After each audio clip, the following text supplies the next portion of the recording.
দে দে, ওটাতে জল আছে, ওটা নিংড়াতে হবে ভালো করে। দে দে দে দে। মা, তুমি কালকে খুব ভয় পেয়ে গেছিলে না? তা চিন্তা করবো না? ঘুম থেকে উঠে দেখি পাশে তুই নেই, একদম আটকে উঠেছিলাম।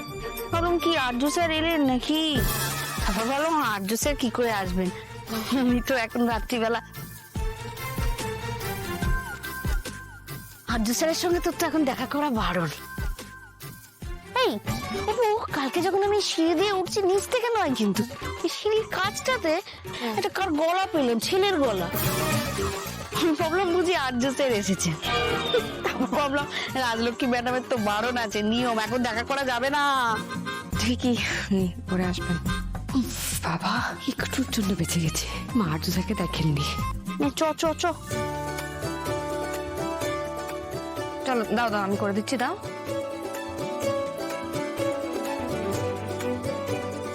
এই ওটা কি চকচক করছে রে?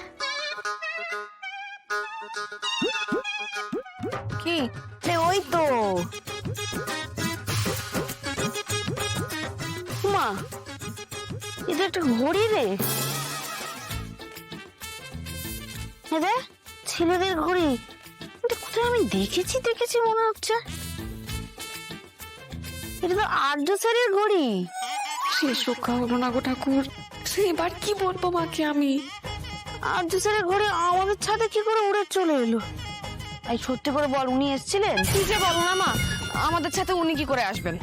হ্যাঁ, আমি তো এসে দেখলাম তুই একাই আছিস। এটা কি করে এলো? এটা তোর কাছে রয়ে গেল কি করে? ওই মানে উনি ভুলে গিয়েছিলেন, তাই আমি রেখে দিয়েছিলাম, কোনোভাবে পড়ে গেছে। কোনোভাবে পড়ে গেছে হয়তো। এত করিস না কিন্তু, এইসব দামি জিনিস আমি না দেখলে কি হতো? আমাকে দাও, আমি হাতে পড়ে থাকছি, দাও। হাতে কি করে পড়ে থাকবি তুই? এটা ছেলেদের ঘড়ি, এত বড়। ওনার সব জিনিসই এখন আমার, আমি পড়তেই পারি।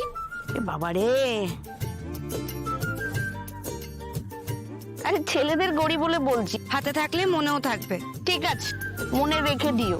কি যে করিস না তোরা দুজনে। আয় আয়, চলে আয়।